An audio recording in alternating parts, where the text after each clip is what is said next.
जय श्री जगन्नाथ। सावित्री व्रत जड़े अविवाहित झील निज प्रेमिकों पाई करि परिबे कि नहीं, यह आपनकर प्रश्न थिला। प्रेम संपर्क कौनसी सामाजिक स्वीकृति पाइथिबा संपर्क नुहे किंबा वैदिक रीतिनीति परंपरा अनुसार गढ़ा जाइथिबा संपर्क नुहे।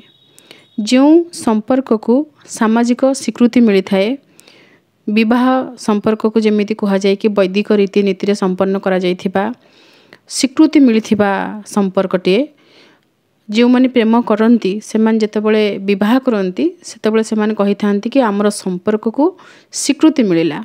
सेमिति आपनक संपर्क को जेतेबले स्वीकृति मिलिबो वैदिक रीतिनीति अनुसार वेद मंत्र उच्चारण रे आपण विवाह करिवे ब्राह्मणकर उपस्थिति रे एवं यह 16 गोटी संस्कार जहाँ रही आम सनातन हिंदू धर्म रे, तन्मध्यरु एक संस्कार विवाह संस्कार। यही संस्कार द्वारा दुई जन आत्मा, जड़े नारी एवं जड़े पुरुष, ये तो लिंगगत जिनस किंतु सामने सीधा देखिले दुई जन आत्मा जेतेबले तांकर मिलन हुए सेतेबले वैदिक रीतिनीति कर्मकांड अनुसार एवं सेठारे वैदिक जो रीतिनीति रही भितर वेद मंत्र उच्चारण करा जाय थाए एवं सही जो संपर्कटी गढ़ी उठे ताहा सामाजिक स्वीकृति मध्य पाई थाए एवं देवता मानकर आशीर्वाद रही थाए, गुरु गुरुजन बड़ मानकर आशीर्वाद रही थाए एवं समस्तंकर स्वीकृति क्रमे सही संपर्कटी गढ़ी उठी थाए एवं सही संपर्क रे आपण निजर पतिंको पाई यही व्रत इत्यादि करि परिबे। केवल सावित्री व्रत नुहे, जे कोनोसी व्रत आपण करबाकू चाहिबे आपण तांको पाई ए व्रत करि परिबे, किंतु प्रेम संपर्क कोनोसी स्वीकृति प्राप्त संपर्क नुहे। तेणु आपण ए व्रत तांको पाई करिबा सामाजिक दृष्टिकोण उचित नुहे एवं आमर आध्यात्मिक दृष्टिकोण मध्य उचित नुहे। बाकी जदि जड़े व्यक्ति निज मनरु किछि करबाकू चाहिबो, मन मानी तो बहुत लोक बहुत प्रकार करि परिबे, ताहा तांकर व्यक्तिगत निष्पत्ति होई पारे। आपणक घरे सावित्री व्रत पूजा करा जाए नाही, काहेकि करा जाए नाही से विषय आपण आपणकर घरे जे गुरुजन अछंती तांको सहित प्रथमे कथा हुअन्तु। प्रथमे आपणक सासू, जदि सासू नाहंती ताले ससुर थिबे, नचेत आपणकर पिउसी सासू, आपणकर कुटुंब रे जो माने बड़ सासू खुड़ी सासू एमि सब गुरुजन थांती, तो तांको आपण ए विषय प्रथम पचारि बुझंतु कि काहेकि से माने करू नथिले। जदि कोनोसी सेमिति असुविधा नाही किंतु से माने व्रत विषय न जानिकी ए व्रत करू नथिले, ताहले आपण ए निष्पत्तिटी को बदलै पारिबे। ओषा व्रत करिबा द्वारा कहार कोनोसी अनिष्ट केबे भी होए नाही, देवादेवी केबे कहार अनिष्ट करंती नाही। ए सब केवल अंधविश्वास पई लोक माने बंद करि थांती। जदि भी कोनोसी अघटन घटी थाए, कहार से पूजा दिन घर पड़ी जाइथिबो, कहार मृत्यु हो जाइथिबो, से पूजा बंद कर दियंती, ताहा मध्य एक प्रकार अंधविश्वास एवं मन भितर भय। देवता प्रति जो मानकर विश्वास थाए से मन भितर को केबे भी भय आसे नाही। तेणु ये दुईटी कारणरू बंद करा जाइथिबो। वर्तमान जदि आपण से पूजा करिवे ताहाले आपनको परिवार सदस्य से पूजा को ग्रहण करिबा दरकार।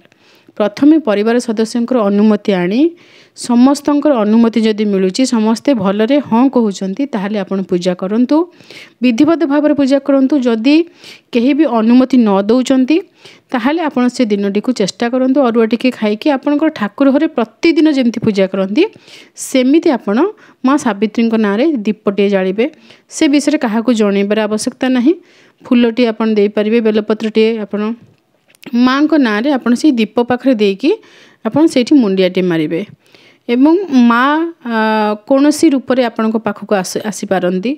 आपण माँ सावित्री को सावित्री नाम जदि न डाकी पारले माँ दुर्गा नाम डाकी पारिबे, आपणकर ग्राम देवती नाम डाकी पारिबे, माँ लक्ष्मी नाम डाकी पारिबे। जो नाम रे आपण डाकिले भी माँ आपणको पाखरे पहुँचीबे।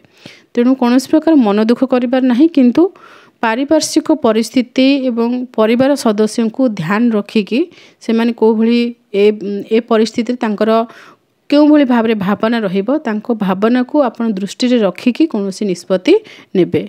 ନୂଆ ସାବିତ୍ରୀ ବ୍ରତ ଏ ବର୍ଷ କରିହେବ କି ନାହିଁ, ଏହା ଆପଣଙ୍କର ପ୍ରଶ୍ନ। ନୂଆ ସାବିତ୍ରୀ ବ୍ରତ କରିବାରେ କୌଣସି ବାରଣ ନାହିଁ। ସୁଦଶା ବ୍ରତ କେବଳ ନୂଆ ବ୍ରତ ପଡ଼ିଲେ କରାଯାଇଥାଏ, କିନ୍ତୁ ସାବିତ୍ରୀ ବ୍ରତରେ କୌଣସି ବାରଣ ନଥାଏ।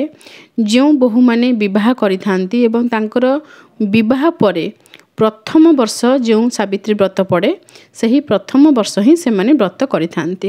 ତାପରେ ବାରମ୍ବାର ବ୍ରତ ପଡ଼େ, ସେମାନେ ପୁରୁଣା ବ୍ରତୀ ହୋଇଯାଆନ୍ତି ଏବଂ ବ୍ରତ କରିଥାନ୍ତି। ଏଥିରେ ସୁଦଶା ବ୍ରତ ପରି କୌଣସି ବାରଣ ନାହିଁ। ତେଣୁ ଏ ବର୍ଷ ଯେଉଁମାନେ ବିବାହ କରିଛନ୍ତି ସେମାନେ ସାବିତ୍ରୀ ବ୍ରତ ପୂଜା କରିପାରିବେ।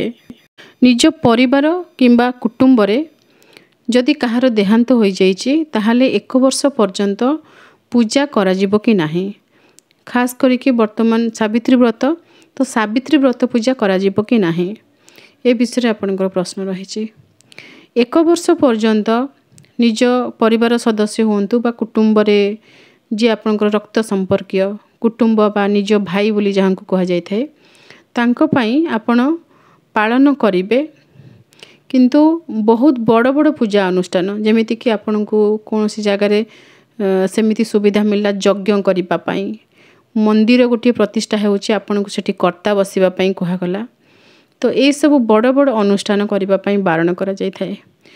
ଘରେ ଯେମିତି ନିତ୍ୟ ପୂଜା ଆପଣ କରୁଛନ୍ତି, ପ୍ରତ୍ୟେକ ଦିନ ଆପଣଙ୍କର ଘରେ ତୁଳସୀ ପୂଜା, ସୂର୍ଯ୍ୟ ପୂଜା, ଘରେ ଠାକୁର ଅଛନ୍ତି, ଠାକୁରଙ୍କର ବିଗ୍ରହ ଫଟୋ ରଖିଛନ୍ତି, ତାଙ୍କର ସେବା ଇତ୍ୟାଦି ଏସବୁ କରିବା ପାଇଁ ବାରଣ କରାଯାଏ ନାହିଁ। ଠିକ୍ ସେମିତି ଘରେ ଯେମିତି ଆମର 12 ମାସରେ 13 ପର୍ବ ବୋଲି କୁହାଯାଇଥାଏ, ତ ସେସବୁ ପର୍ବ ମଧ୍ୟ ପାଳନ କରାଯାଇଥାଏ। କୌଣସି ବ୍ୟକ୍ତି 1 ବର୍ଷ ପର୍ଯ୍ୟନ୍ତ ଦେବାଦେବୀଙ୍କର ପୂଜା ଠାରୁ ଯଦି ଦୂରରେ ରହିବେ, ତାହେଲେ ସେ ବ୍ୟକ୍ତିଙ୍କ ଭିତରେ ନକାରାତ୍ମକ ଶକ୍ତି ଭରିଯିବ ଏବଂ ସେ ଗୃହରେ ମଧ୍ୟ ଶଙ୍ଖ ବାଜିବ ନାହିଁ, ଘଣ୍ଟି ବାଜିବ ନାହିଁ, ଧୂପ ଦୀପ ଜଳିବ ନାହିଁ, ତାହେଲେ ସେ ଗୃହରେ ମଧ୍ୟ ନକାରାତ୍ମକ ଶକ୍ତି ଭରିଯିବ। ତେଣୁ 1 ବର୍ଷ ପର୍ଯ୍ୟନ୍ତ ପ୍ରତ୍ୟେକ ଦିନ ଯେଉଁ ନିତ୍ୟ ପୂଜା ରହିଛି ସେ ପୂଜା କରଣୀୟ। ସେ ପୂଜା କେହି ବି କେବେ ବାରଣ କରନ୍ତି ନାହିଁ, କୌଣସି ଶାସ୍ତ୍ରରେ ମଧ୍ୟ ବାରଣ କରାଯାଇ ନାହିଁ। ସେମିତି ଓଷା ବ୍ରତ ଯାହା ସବୁ ଆମର ହିନ୍ଦୁ ଘରମାନଙ୍କରେ ପାଳନ କରାଯାଇଥାଏ, ସେ ସମସ୍ତ ଓଷା ବ୍ରତ ମଧ୍ୟ ଗୋଟିଏ ଘରର ଜୀବନ ଭଳି। ଯେଉଁ ଘରେ ଓଷା ବ୍ରତ ପାଳନ କରାଯାଏ ନାହିଁ, ସେ ଘର ମୃତବତ୍। ସେ ଘରେ ନା କେବେ ଘଣ୍ଟି ଘଣ୍ଟା ବାଜେ, ନା କେବେ ସାତ୍ତ୍ୱିକ ଭୋଜନ ରୋଷେଇ କରାଯାଏ, ନା ଦେବତାଙ୍କୁ ଅର୍ପଣ କରାଯାଏ, ନା ତୁଳସୀ ନା ଘିଅର ପ୍ରୟୋଗ କରାଯାଏ। ତେଣୁ ସେ ସ୍ଥାନରେ ଯେଉଁ ଖାଦ୍ୟରେ ତୁଳସୀ ପଡ଼େ ନାହିଁ, ଯେଉଁ ଖାଦ୍ୟରେ ଘିଅ ପଡ଼େ ନାହିଁ, ସେ ଖାଦ୍ୟକୁ ପ୍ରେତ ଗ୍ରହଣ କରନ୍ତି। ତେଣୁ ସେ ସ୍ଥାନ ଶ୍ମଶାନ ସଦୃଶ ହୋଇଯାଏ। ତେଣୁ ନିତ୍ୟ ପୂଜା, ଓଷା ବ୍ରତ, ଛୋଟ ମୋଟ ପୂଜା ଯାହା ସବୁ କରାଯାଉଛି, ସାମାଜିକ ଚଳଣି ଯାହା ସବୁ ରହିଛି, ସେ ଚଳଣିରେ ବାଧା ଦେବା ଉଚିତ ନୁହେଁ। କିନ୍ତୁ କିଛି ବ୍ୟକ୍ତି ଅଛନ୍ତି ଯେଉଁମାନେ ହୁଏତ ଅନ୍ଧବିଶ୍ୱାସର ବଶବର୍ତ୍ତୀ ହୁଅନ୍ତୁ କିମ୍ବା ତାଙ୍କ ସ୍ଥାନ ବିଶେଷରେ କିଛି କିଛି ସ୍ଥାନର କିଛି କିଛି ନିୟମ ରହିଥାଏ। ସ୍ଥାନରେ ସେସବୁ ନିୟମ ଯେହେତୁ ରହିଛି, ତେଣୁ ସେମାନେ ସେ ନିୟମଟିକୁ ପାଳନ କରିଥାନ୍ତି। ଯଦି ଆପଣଙ୍କ ଘର ଯେଉଁ ସ୍ଥାନରେ ସେଠି ଏ ନିୟମ ରହିଛି, ଖାସ୍ କରି ଆପଣଙ୍କର କୁଳପୁରୋହିତ ଏବଂ ଆପଣଙ୍କର ଘର ଏବଂ କୁଟୁମ୍ବରେ ଯେଉଁ ଗୁରୁଜନ ରହିଲେ ତାଙ୍କ କଥାକୁ ମାନିବେ। ସିଏ ଯେଉଁଭଳି କହୁଛନ୍ତି ସେଇଭଳି ଆପଣଙ୍କୁ ସବୁ ନିୟମ ପାଳନ କରିବାକୁ ପଡ଼ିବ ଏବଂ ପୂଜା କରିବାକୁ ପଡ଼ିବ। ଏମିତି ଯଦି ଆପଣ କରିବେ ତାହା ସମସ୍ତଙ୍କ ପାଇଁ ମଙ୍ଗଳମୟ ହେବ। ଆପଣଙ୍କ ଘରେ ଶାନ୍ତି ବିରାଜମାନ କରିବ, ନଚେତ୍ ଘରେ ଅଶାନ୍ତି କଳହ ଲାଗି ରହିବ। କେବଳ ଏହିସବୁ ପୂଜା ବିଷୟ ପାଇଁ କଥା କଟାକଟି ହେବା ଦ୍ୱାରା ଅଶାନ୍ତି କଳହ ଲାଗି ରହିବ। ଶାସ୍ତ୍ରୀୟ ନିୟମ ଯାହା ରହିଛି ତାହା ଆପଣ ନିଜେ ଜାଣି ରଖନ୍ତୁ। ଭବିଷ୍ୟତରେ ଆପଣ ଯେତେବେଳେ ନିଷ୍ପତ୍ତି ନେବେ, ସେତେବେଳେ ଆପଣ ଶାସ୍ତ୍ର ଅନୁସାରେ ସଠିକ୍ ନିଷ୍ପତ୍ତି ନେବେ। କୌଣସି ବଡ଼ କର୍ମରେ କର୍ତ୍ତା ଭାବରେ ବସିବେ ନାହିଁ। ମନ୍ଦିର ତିଆରି କରିବା, ଆପଣଙ୍କ ନିଜ ଘର ପ୍ରତିଷ୍ଠା କରିବା, ପିଲାମାନଙ୍କର ଉପନୟନ ସଂସ୍କାର, କର୍ଣ୍ଣବିଧ ହେବ, ବିଭିନ୍ନ ପ୍ରକାର ସଂସ୍କାର, ଏସବୁ ସମୟରେ ଆପଣ କରିବେ ନାହିଁ। ଏବଂ 1 ବର୍ଷ ପର୍ଯ୍ୟନ୍ତ ଯେଉଁମାନେ ଆମିଷ ଭୋଜନ କରନ୍ତି ସେମାନେ ଆମିଷ ଛାଡ଼ିକି ରହିବା କଥା। ଏବଂ ବିଭିନ୍ନ ପ୍ରକାରର ଆସବାବପତ୍ର, ବଡ଼ ବଡ଼ ଜିନିଷ, ସୁନା ରୂପା ଏସବୁ କ୍ରୟ ମଧ୍ୟ କରାଯାଏ ନାହିଁ। ବିଭିନ୍ନ ପ୍ରକାରର ନୂତନ ବସ୍ତ୍ର ମଧ୍ୟ କ୍ରୟ କରାଯାଏ ନାହିଁ। ମାସକୁ ମାସ ଶ୍ରାଦ୍ଧ ମଧ୍ୟ ଦିଆଯାଏ।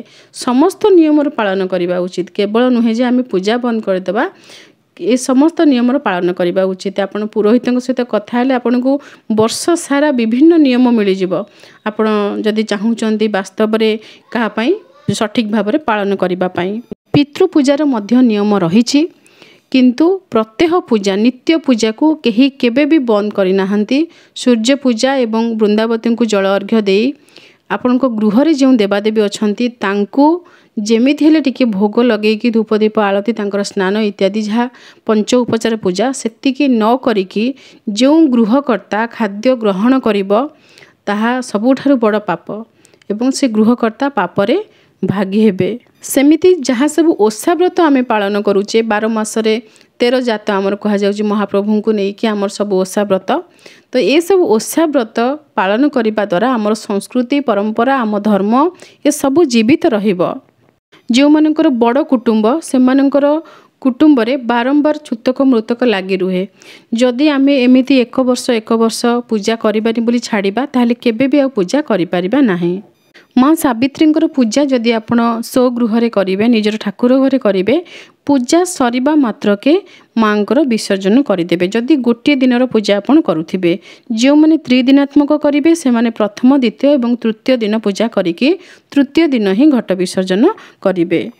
ଋତୁସ୍ରାବ ସମୟରେ ଆପଣ ନିଜେ ସଂକଳ୍ପ କରି ବ୍ରତ କରିପାରିବେ ନାହିଁ। ଯଦି ଆପଣ ନୂତନ ବ୍ରତୀ ତାହେଲେ ଅପେକ୍ଷା କରିବେ ତା ପର ବର୍ଷ ବ୍ରତ କରିବା ପାଇଁ। ଯଦି ଆପଣ ପୁରାତନ ବ୍ରତୀ ତାହେଲେ ଆପଣଙ୍କର ବ୍ରତ ପୂଜା ଆପଣଙ୍କ ପରିବାର ସଦସ୍ୟ ଶାଶୁ ସ୍ୱାମୀ ଶ୍ୱଶୁର କେହି ବି ନଣନ୍ଦ ଦିଅର ଯିଏ ବି ଅଛନ୍ତି ସେ ଆପଣଙ୍କ ପାଇଁ ବ୍ରତ ପୂଜା କରିଦେବେ। ଆପଣ ଯେମିତି ପ୍ରସାଦ ଭୋଗ ଲାଗିଲା ପରେ ପ୍ରସାଦ ସେବନ କରିପାରିବେ।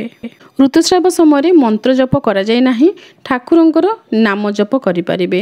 ନମୋ ନାରାୟଣାୟ ଏମିତି ଆପଣ ନାମ ଜପ କରିପାରିବେ ଏବଂ ଠାକୁରଙ୍କର ସ୍ତୁତି ଅଷ୍ଟକମ୍ ଯାହା ଆପଣ ଜାଣିଥିବେ ତାହା ଆପଣ ନିଜ ପାଟିରେ ମନକୁ ମନ ବୋଲି ପାରିବେ। କେବେ ବି ପୂଜା ପୁସ୍ତକ କିମ୍ବା ବ୍ୟାସାସନ ଏସବୁକୁ ସ୍ପର୍ଶ କରିବେ ନାହିଁ। ପୂଜାର କୌଣସି ଜିନିଷକୁ ସ୍ପର୍ଶ କରିବେ ନାହିଁ।